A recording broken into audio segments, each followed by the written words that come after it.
예수께서 감난산에서 성전을 마주 대하여 앉으실 때에 베드로와 야고보와 요한과 안드레가 조용히 묻되 우리에게 이르소서 어느 때에 이런 일이 있겠사오며 이 모든 일이 이루어져 할 때에 무슨 징조가 있사오리이까. 예수께서 이르시되 너희가 사람의 미혹을 받지 않도록 주의하라. 많은 사람이 내 이름으로 와서 이르되 내가 그러하여 많은 사람을 미혹하리라. 난리와 난리의 소문을 들을 때에 두려워하지 말라. 이런 일이 있어야 하되 아직 끝은 아니니라. 민족이 민족을, 나라가 나라를 대적하여 일어나겠고 곳곳에 지진이 있으며 기근이 있으리니 이는 재난의 시작이니라. 너희는 스스로 조심하라. 사람들이 너희를 공회에 넘겨주겠고 너희를 해당에서 매질하겠으며 나로 말미암아 너희가 권력자들과 임금들 앞에 서리니 이는 그들에게 증거가 되려 함이라. 또 복음이 먼저 만국에 전파되어야 할 것이니라. 사람들이 너희를 끌어다가 넘겨줄 때에 무슨 말을 할까 미리 염려하지 말고 무엇이든지 그때에 너희에게 주시는 그 말을 하라. 말하는 이는 너희가 아니요 성령이시니라. 형제가 형제를, 아버지가 자식을 죽는 데에 내주며 자식들이 부모를 대적하여 죽게 하리라 하셨습니다. 또 너희가 내 이름으로 말미암아 모든 사람에게 미움을 받을 것이나 끝까지 견디는 자는 구원을 받으리라. 아멘. 기도하시겠습니다. 여러분 많이 마십시오. 기도하며 감사합니다. 네. 해가 바뀐 것도 아닌데 기억이 희미해진 것 같습니다. 제가 가방에 분명히 노트북을 넣었다 생각하고 당당하게 왔는데 가방에 여러분 노트북이 없었습니다. 그래서 상황이 조금 부자연스럽지만 이해해 주시면 좋겠고 저도 좀 어색합니다. 늘 앞에 뭐가 있다가 지금 아무것도 없이 하게 되는데 양해해 주시면 좋겠습니다. 우리가 이제 13장 말씀을 어제부터 살펴봤는데요. 13장 1절에 어제 읽었지만 잠깐 보시게 되면 예수님이 성전으로 나가십니다. 예루살렘 입성하셨을 때 가장 먼저 가셨던 게 성전입니다. 그리고 그 다음날 가셨던 것도 성전이고 그 이튿날 가셨던 것도 성전이고 그 이튿날에는 왼종이 성전에서 또 이런저런 이야기들 나누시죠. 근데 이제 13장 1절 이후에 이제 나가십니다. 그 뒤로는 이후에 성전에 들어가셨다는 말씀이 나오지 않습니다. 마치 하나님의 영광이 하나님이신 예수님이 성전을 떠나신 모습 속에서 그 영광이 떠난 모습을 보게 됩니다. 그리고 이제는 심판만 남아있는 성전의 모습을 보는 것이죠. 이런지도 모르고 성전의 그 위용에 압도당해 지자들은 이전에 그렇게 물어봤었죠. 주님 보십시오. 얼마나 멋집니까?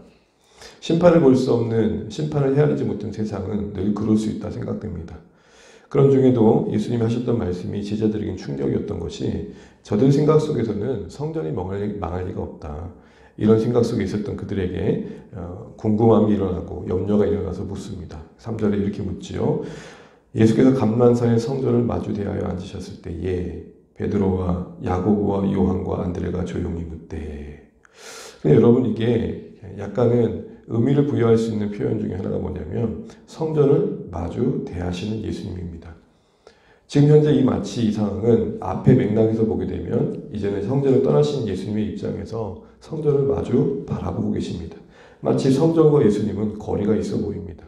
여러분 우리가 예수님과 함께 세상을 마주 보는 것은 여러분 아름다울 것입니다. 그런데 우리가 예수님과 함께 마주보며 다른 방향으로 서 있다면 그것은 안타까운 일이겠죠.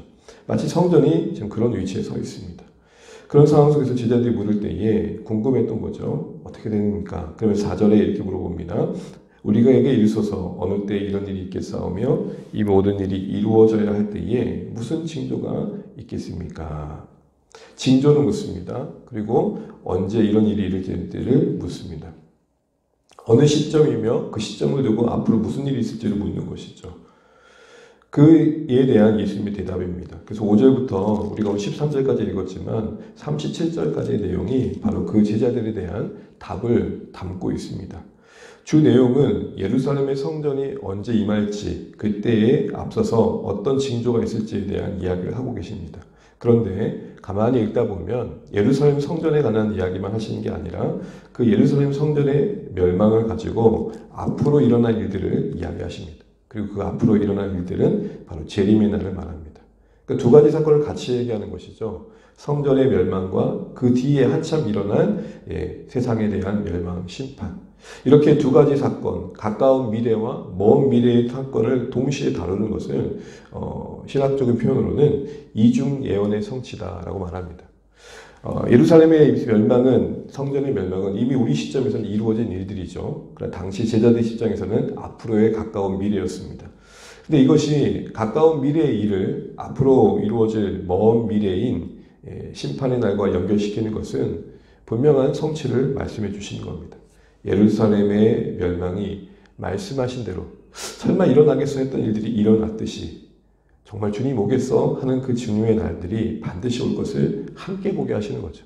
그래서 역사 속에서의 그 한 사건의 성취를 통해서 앞으로 궁극적으로 이루실 그 일들을 우리에게 말씀해 주시고 있는 내용 속에서 분명하게 말씀하신다는 겁니다. 안이 일어날 것 같은 그날이 반드시 온다. 외면해도 회피해도 피할 수 없는 그날이 반드시 올 것이다. 이 얘기를 하고 계시는 겁니다. 예루살렘의 성전의 멸망과 가깝게는 그 성전의 멸망과 또 멀게는 주님 다시 오심과 함께 이루어질 이 세상에 대한 심판을 말씀합니다. 성전이 하나님을 떠남으로 그 거룩함이 상실됨으로 멸망하게 되었듯 이 세상이 하나님을 외면함으로 그 끝에 부끄러움을 당할 것이다. 이런 얘기를 하는 것이죠. 이런 맥락 속에서 주님께서는 그 답을 통해서 신자가 이 땅에 어떻게 살아야 될지 우리에게 보여주신 말씀입니다. 그런 두 가지 사건을 함께 맞물리면서 주시는 교훈을 생각해 보면 첫 번째 5절 말씀 함께 읽겠습니다. 예수께서 이르시되 너희가 사람의 미혹을 받지 않도록 주의하라. 아멘. 여기서 미혹을 받지 못하도록 주의하라면서 사람에 대한 얘기를 하십니다. 이 미혹이란 말은 길을 잃다라는 말입니다. 많은 사람들이 앞으로 일어나게 될 텐데 이런 사람들이 일어난다는 것입니다. 6절 보시게 되면 내 이름으로 와서 내가 그라. 여기서 내가 그라라는 말은 내가 그리스도다라는 말입니다. 내가 그리스도다. 너희들이 그렇게 기다렸던 구원자다 라고 말할 사람들이 참 많아질 것이다 라는 것입니다. 예나 오늘이나 지금도 이 일들은 일어나고 있습니다. 당시에 예루살렘 성전의 멸망을 앞둔 그 시점은 오늘 본문의 시점에서는 한 40년 정도 뒤의 일입니다. 그 사이에 이런 자료들이나 책을 보게 되면은 곳곳에서 자기가 그리스도라고 하는 사람들이 일어났다고 기록되어 있습니다. 오늘날도 마찬가지죠. 주님의 재림 날을 앞두고 구원자라고 하는 자칭 구원자들이 참 많습니다. 한국만 해도요, 이게 통계된 게 정확한 건 아니지만 들어본 어떤 자료를 보니까 자칭 하나님이란 분이 20분이 계시고 자칭 예수님이란 분이 50분이 계십니다. 뭐 어제 감옥에서 돌아가시면 이제 49명이 되는 거겠죠. 어쨌든 자칭 하나님, 자칭 예수님이란 분들이 지금 꽤 많습니다. 그런데 여러분 문제는 뭐냐면 그렇게 말하는 사람들을 따르는 사람들이 있더라는 겁니다. 미혹되어진 사람들, 갈 길을 잃은 채 그것이 진리인 줄 알고 가는 사람들이 있더라는 것이죠. 이 말씀은 앞으로 주님의 날이 가까우면 가까울수록 우리에게 분별이 필요함을 말씀하는 겁니다. 이 말은 또한 예수님께 더 집중해야 될 것을 말하는 겁니다. 여러분 많이 들어본 이야기겠지만 달러 감별사가 하는 일 중에 하나는 지금도 요명하게 그 기술을 발휘해가지고 유저 지폐를 만드는 일들이 정말 셀 수 없이 일어난다고 합니다. 그러니까 카테고리를 나눠도 이게 범위를 정할 수 없을 만큼 다양한 방법들이 동원되고 있는 거죠. 그런 상황에서 그가 그 일을 계속할 수 있는 이유는 진짜만 보는 거예요. 진짜. 진짜를 보면 가짜는 분별되는 거죠. 사실은 가짜가 있는 건 진짜 때문이겠죠. 그러니까 우리가 수많은 이단들이 있고 그래서 그것 때문에 힘들어하고 또 결함을 겪는 일들이 교회적으로도 일어나고 있지만 이럴 때일수록 재림에 가까울수록 진짜 오시는 그 주님에 대한 지식이 분명히 바르게 잡혀가는 게 필요하다는 것입니다. 그러므로 사람들에게 미혹받지 말라 이 말은 자신이 자칭 그리스도라고 말하는 자들에게 미혹받지 말라는 것은 너희가 나를 제대로 알면 좋겠다 이렇게 말씀하시는 겁니다. 그러므로 신부된 우리가 신랑 되신 주님께 다시 오신 날을 준비하는 가장 중요한 첫걸음은 뭐냐? 예수님을 깊이 아는 겁니다. 그럼 가만히 보게 되면 교회 다니면 예수님에서 다 잘할 것 같은데 그렇지 않는 경우를 보게 됩니다. 신앙생활 하시는 신자들 가운데도 정말 예수님에 대해서, 예수님의 사역에 대해서, 예수님의 성품에 대해서, 예수님의 하실 일에 대해서 명확하게 체계적으로 확고하게 알고 있는 분들이 실제적으로 많지 않은 분들을 보게 되면 정말 필요한 게 뭔가를 다시 한번 생각해 보는 것이죠. 그러면서 이어지는 말씀은 7절, 8절에 온 세상에 난리와 또 난동이 일어날 것들을 말씀하십니다. 우리 7절, 8절 한번 읽어보겠습니다. 시작. 난리와 난리의 소문을 들을 때에 두려워하지 말라. 이런 일이 있어야 하되 아직 끝은 아니니라. 민족이 민족을, 나라가 나라를 대적하여 일어나겠고 곳곳에서 지진이 있으며 기근이 있으리니 이는 재난의 시작이니라. 여러분 7절, 8절을 하면서 여러 난리들을 말씀하십니다. 여러 소문을 들을 것을 말씀하십니다. 지금은 러시아와 우크라이나 전쟁하는 소식이 실시간대로 전송될 만큼 어떤 소식을 듣는다는 게 발빠릅니다. 근데 당시에는요, 어떤 사건이 일어나면 그 사건이 또 누군가에게 전해지게 되면 상당히 시간이 걸리겠죠. 시간이 걸린다는 것은 거기에 온갖 이야기가 더 부풀려지겠죠. 그만큼 어떤 한 작은 사건도 크게 두려움으로 들려지게 될 것입니다. 그런 상황들을 염두에 볼 때 이 소문은 그들에게 큰 두려움이 됐을 겁니다. 그런데 오늘 주님은 두려워하지 말라고 하십니다. 이 일은 일어나야 할 일들임을 말씀하십니다. 그러면서 일어날 일이 뭐죠? 민족이 나라를 전쟁을 말하는 거죠. 지진을 말합니다. 자연재해를 말합니다. 기근을 말합니다. 자연재앙을 말합니다. 이런 일들이 일어나서 곧 다가올 예루살렘의 성전의 멸망을 예고할 것이라고 말합니다. 실제적으로 예루살렘 성전 멸망을 앞두고 로마에 큰 기근이 있었고 또 곳곳에 전쟁이 있었고 특별히 여러분 너무 잘 알고 있는 폼페이에 지진이 있었습니다. 그래서 그곳에 있었던 화산이 일어나면서 그 폼페이가 멸망되죠. 한 도시가 망하잖아요. 그런 일들이 있었습니다. 그런데 중요한 건 뭐냐면 7절 끝절을 보실까요? 끝은 아직 아니다. 8절 끝절을 보실까요? 이는 재난의 시작이다. 여러분 여기서 우리가 좀 분별할 것들이 있습니다. 지금도 여러분 이 일들은 일어나고 있습니다. 여러분 지금도 우리는 전쟁을 듣고 있습니다. 지금 세계 역사 속에 숱한 전쟁이 있었지만 20세기만큼 이 전쟁에 공포감이 있었겠냐는 것이죠. 1차 세계대전, 2차 세계대전, 가깝게는 베트남 전쟁 등등 지금도 전쟁이 일어나고 있고요. 수많은 사람들이 그 전쟁에 희생당하고 있습니다. 또 지진은요. 좀 기억 속에 희미할지 모르지만 쓰나미란 말을 우리가 근래에 들었습니다. 그때 인도네시아 대양에서 일어났던 그 해일로 인해서 엄청난 피해를 우리가 보고 지금도 진지는 그곳에 일어납니다.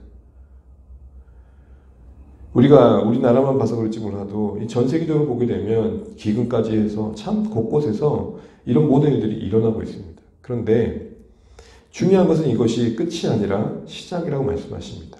무슨 말입니까?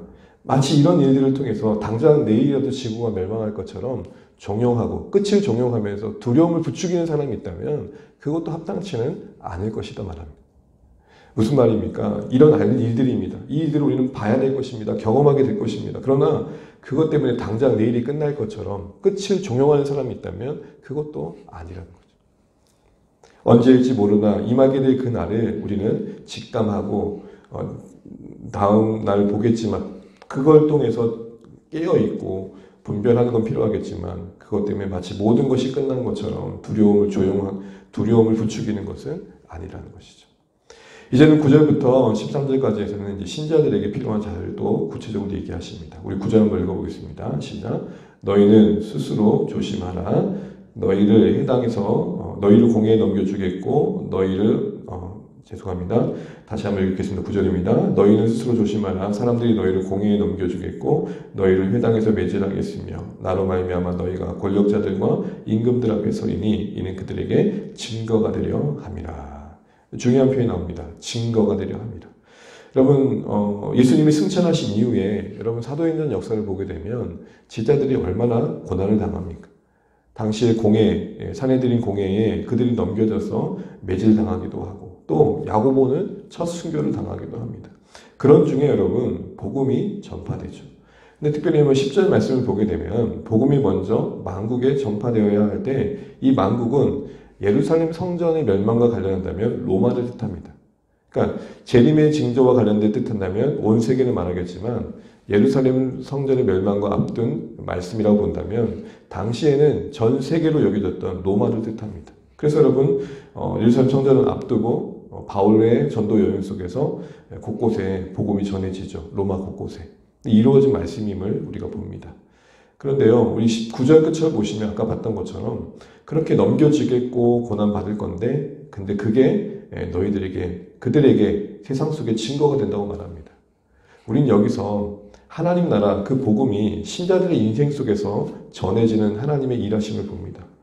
우리가 세상에서 볼 때, 공회가 볼 때에, 임금과 권력자들이 볼 때에, 야, 예수 믿으니까 참 너희들 대단하구나. 그런 식으로 하나님께서 그들을 설득하시는 게 아니라, 도대체 너희는 생명의 위협을 당하고, 사자밥이 되고, 횃불의 재료가 되고, 그렇게 불타 없어지는 그 공포 속에서도 너희들을 버티게 하는 게 도대체 뭐니? 도대체 너희들은 그 생명 그 이상의 가치가 뭐길래, 뭘 보길래 왜 그 고백 하나를 꺾지 않니? 그냥 예수님 부정한다 그 한마디면 되는데 도대체 예수가 누구길래, 그 하나님 나라가 뭐길래 도대체 너희는 그렇게 생명의 위협 앞에서도 그걸 포기하지 않는 거니? 근데 이게 증거가 된다고 하십니다. 재림을 앞둔 우리의 오늘의 시점에서 이 말씀은 어떻게 적용될까요? 여러분, 지금 당시에 예루살렘 성전의 멸망을 앞둔 제자들이 겪었던 박해는 우리가 지금 겪지 않고 있습니다. 대한민국이라는 곳에서 신앙생활을 할 때 우리가 뭔가 예전에 조선시대에 복음이 들어온 그때처럼 박해를 받지는 않습니다. 물론 세계적으로는 여전히 예수님을 믿는 것 때문에 옥에 갇히고 생명을 잃고 또 쫓겨나가기도 하고 난민이 되기도 하는 정말 안타까운 일이 일어나고 있습니다. 여러분 혹시 오픈도어라는 선교단체를 들어보셨는지요? 전 세계 교회 박해 지수를 늘 조사하면서 고난받고 있는 교회에 대한 관심을 지역교회 가운데 알려주면서 그들과 한 몸됨을 격려하는, 우리 몸에 아파하는 지체와 함께 아파하는 게 신앙임을 말하면서 선교해가는 단체가 있습니다. 거기에 보게 되면 부동의 1위가 항상 북한이었는데 최근에는 2위가 북한이고 1위가 팔레스타인으로 바뀌었더라고요. 이런 상황 속에서 여전히 세계적으로 보면 몸으로 고난받고 있는, 육신적으로 고난받고 있는 분들이 계십니다. 근데 여러분, 대한민국에 사는 우리에게 오늘 증거가 된다는 건 뭘까요? 바로 세상의 화려함과 세상의 영광 앞에서 우리가 우직헌이 거룩을 택하고 또 선을 택하고 그러면서 손해를 당하는 가운데 그것이 별 문제가 되지 않는 모습이 아닐까요? 우리가 세상 속에서 증거가 되어진다고 할 때에, 야, 예수 믿으니까 봐봐, 너 얼마 잘 되잖아, 예수 믿으니까 봐봐, 이렇게 나 성공하잖아, 혹 그런 삶이 되지 않는 형편 속에서도 내가 나의 삶을 아끼고 사랑하고 살아내고, 너는 도대체 버티는 이유가 뭐니, 그렇게 인내하는 이유가 뭐니를 말할 때 그런 삶을 통해서 증거될 수 있는 게 예수입니다 라고 말씀하고 계시는 겁니다. 그리고 그런 가운데 복음이 증거될 걸 말씀하십니다. 그러나 여러분, 그 일을 정작 당하는, 그걸 감당하는 우리는 힘들 때가 있습니다. 지칠 때가 있습니다. 그런데 주님이 우리에게 또 귀한 걸 약속해 주십니다. 11절 말씀 읽겠습니다. 11절 있습니다. 시작. 사람들이 너희를 끌어다가 넘겨줄 때에 무슨 말을 할까 미리 염려하지 말고 무엇이든지 그때에 너희에게 주시는 그 말을 하라. 말하는 일 너희가 아니요 성령이시니라. 아멘. 후에도 12절, 13절 보게 되면 가장 가까운 관계 속에서도 갈등을 겪게 될 것이다. 그런데 두려워하지 말고 염려하지 말라고 말씀하십니다. 그때마다 내가 너희들이 필요한 말을 주며 너희와 함께함을 확인시켜 주실 것이다. 말씀해 주십니다. 성령의 함께하심을 말씀하시면서 이 모든 것들의 결론으로 13절을 우리에게 말씀하십니다. 같이 읽고 마칠까요? 또 너희가 내 이름으로 말미암아 모든 사람에게 미움을 받을 것이나 끝까지 견디는 자는 구원을 받으리라. 아멘. 끝까지 견뎌라. 이를 악물고 버텨라. 이런 말일까요? 아닙니다. 너희들이 볼 때 난리가 일어나고 지진과 재앙이 일어나 정말로 뭔가 신음하는 이 세상을 볼 것이다. 진동하는 이 세상을 볼 것이다. 너희가 당장 고통을 당해 마치 모든 것이 끝난 것 같은 것들을 경험하게 될 것이다. 그러나 그 끝까지 이 역사를 주관해 가는 자는 나이다. 그 끝을 맺는 자는 나이다. 이를 잊지 말고 드러나는 눈의 현상들을 가지고 지금의 일들을 가지고 끝을 종용하는 자들의 말에 헷갈리지 말고 그 끝을 주관하는 주님 안에서 인내하며 그날을 기다리면 좋겠다. 이렇게 말씀해 주고 계십니다. 사랑하는 성도 여러분, 이제 앞으로 오늘 그리고 내일 이틀 정도 두 번 정도 걸쳐서 우리가 이제 마지막 때 일어날 일을 한 번씩 살펴볼 텐데, 이 일이 우리에게 주는 교훈을 잘 받으시면 좋겠습니다. 어떤 사람들은 이 끝날에 일어난 여러 현상들을 가지고 두려움을 갖게 하고 마치 끝을 다 낸 것처럼 종용하면서 우리에게 염려를 극대화시킵니다. 그런데 주님은 이런 일들 속에서 우리가 어떻게 해야 될지를 다시 한번 말씀해 주십니다. 그 끝을 주관하고 계신 주님 아래에 우리의 인생이 있고 교회가 있다. 이거 잊지 말아라. 그러나 감당해야 할 고난이 있을 것이다. 그것을 넉넉히 감당할 힘도 줄 것이다. 우리 잘 이 시간을 지나며 주의 날을 맞이하면 좋겠다. 이렇게 말씀하십니다. 특별히 여러분, 오늘 구절 끝절처럼 우리가 신자로서 복음의 복음됨을 어떤 삶의 증거로 보여내길 원하시는지 다시 한번 기억하면서 주님이 원하는 방식으로 주의 복음을 드러내는 일들에 우리가 아름답게 쓰임받고 그 일에 함께 동역해 갈 수 있는 우리 모두 되시길 바랍니다. 여러분, 오늘 말씀처럼 분별이 필요합니다. 또한 그러나 조심하되 우리가 함께 하신 주님 안에서 담대할 필요가 있습니다. 그리고 그 끝은 주님이 주관하고 계심을 잊지 않고 주님의 오시는 그날까지 우리에게 허락하신 이 날들을 넉넉히 감당해 갈 수 있는, 성령 안에서 주와 동행하며 감당해 갈 수 있는 우리 모두 되시기를 주님 축복합니다. 여러분, 오늘을 살되 오늘만 살면 안 될 것입니다. 다가올 날을 염려해야 될 것입니다. 그러나 다가올 날에만 매여 오늘을 버리는 것도 아닐 것입니다. 오늘 주님이 원하시는 마지막 날 앞에 그날을 두고 있는 우리 인생에 요구하시는 하나님의 원하신 뜻을 잘 분별하며 그날에 맞게 살아갈 수 있는 우리 모든 삶 되시기를 주님의 이름으로 축복합니다. 찬양하시겠습니다. 찬송가 516장 다시 찬양하겠습니다. 516장 찬양 드리겠습니다.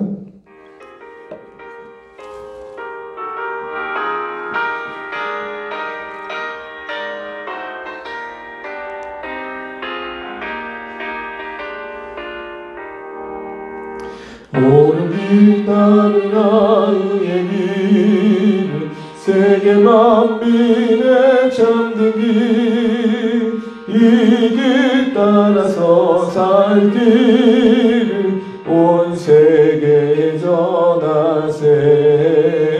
만 백성이 나갈 길, 어둠 밤 지나고 동태나 아람 미포하라 저비. 주 예수의 나라 이 땅에 곧 오겠네 오겠네. 주 예수 따르라 승리의 주, 세계 만민이 나가 길과 진리로 찬생명 내 창검을 부수고 다 따르라와 평화. 어둠 밤 지나고 동태나 바람 미포하라 저비. 주 예수의 나라 이 땅에 곧 오겠네 오겠네.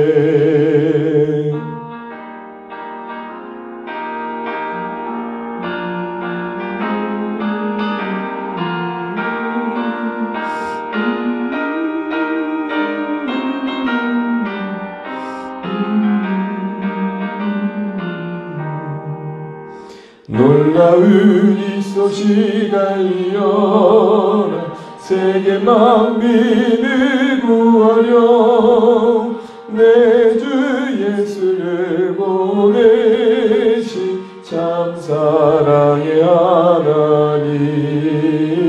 만 백성이 따를 길, 어둠 밤 지나고 동뜬 날 바람 미포하라 저비. 주 예수의 나라 이 땅에 곧 오겠네 오겠네. 고난 길에 치고 찾아온 길, 많은 백성을 구한 길, 모두 나와서 믿으며 온 세상이 마침내 이 진리에 살겠네. 어두운 밤 지나고 동뜬다. 환한 빛 보아라 저 빛. 주 예수의 나라 이 땅에 곧 오겠네 오겠네.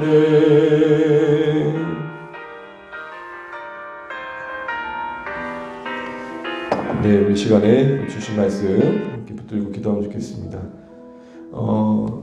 마지막 때를 말씀하십니다. 예루살렘 성전의 멸망과 함께 먼 미래처럼 여겨질지 모르지만 주의 재림의 날 이 말 세상의 심판도 함께 언급하십니다. 가까운 미래 일들과 먼 미래 일들을 연결시키시는 것은 역사 속에서 확인된 그 일들을 통해 아직 오지 않은 내일에 대한 확신을 격려하시는 겁니다. 어제와 오늘이 다를 바 없고 또 오늘도 내일도 다를 바 없는 날들을 반복하며 살기에 주님 오시나 라는 생각들이 때로는 희미해질 때가 있습니다. 그러나 다시 한번 주의 날을 다시 한번 바라보는 친절의 우리의 삶 가운데 오늘 말씀의 확신 위에 원하시는 삶을 기억하면 좋겠습니다. 미혹한다고 합니다. 여기저기서 자신을 그리스도라고 말하고 합니다. 여러분 마지막 때일수록 우리 예수님을 더 바로 알아가야겠습니다. 구원자이신 예수님 또 심판자이신 예수님 어떠한 분이신지 바르게 알아가야겠습니다. 예수님에 대한 지식이 자라가는 교회 될 수 있도록 기도하면 좋겠습니다. 또한 마지막 때에 난리가 일어나고 지진이 일어나고 기근이 일어나겠지만 이 모든 일을 가지고 모든 게 끝난 것처럼 말하는 자를 주의하라고 하십니다. 이런 일들을 우리가 겪되 그 가운데서 우리는 주의 날을 가까우고 있구나 라는 감각 속에서 이 모든 날들 속에 그것이 끝이 아닌 그 날을 준비하는 여정으로서 우리가 걷고 있구나를 볼 줄 알아야겠죠.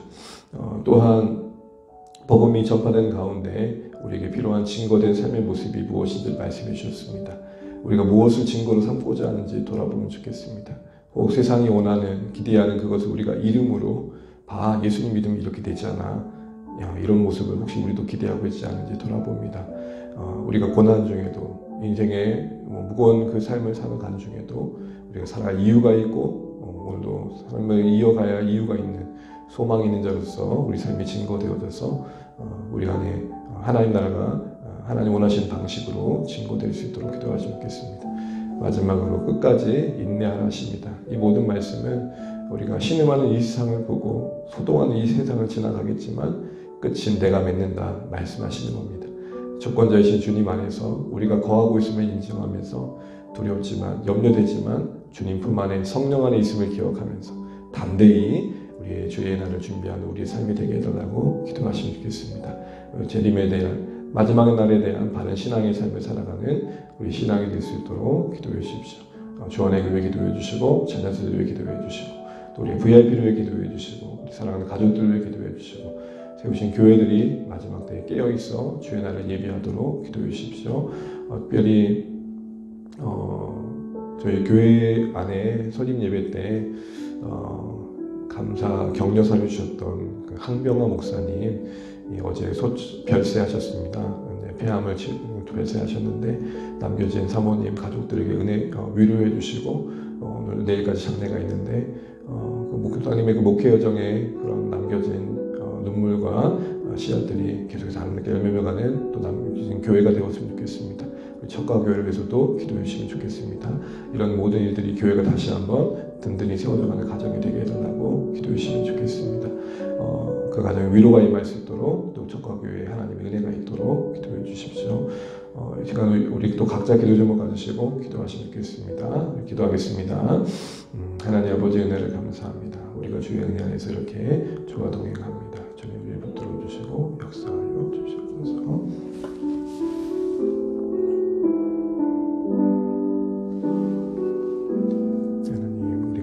말씀처럼 주의 재림의 날을 우리가 다시 한번 믿음으로 준비할 수 있도록 은혜를 베풀어 주시기를 간절히 바라고 함께 하시고 은혜를 베풀어 주시옵소서. 하나님 우리가 오늘도 하나님 나라가 허락하신 날들을 바라봅니다. 주의 재림의 날 우리가 바르게 살아갈 수 있도록 은혜를 베풀어 주시옵소서. 주님 주의 은혜를 베풀어 주시고 우리의 걸음을 인도하여 주시옵소서. 하나님 우리의 갈 길을 지켜주시고 우리가 마지막 때에 바른 신자의 삶을 살아갈 수 있도록 은혜 내려 주시옵소서. 스스로 잊지 않고 하나님 세상에 이런 이들이 함께 아파하고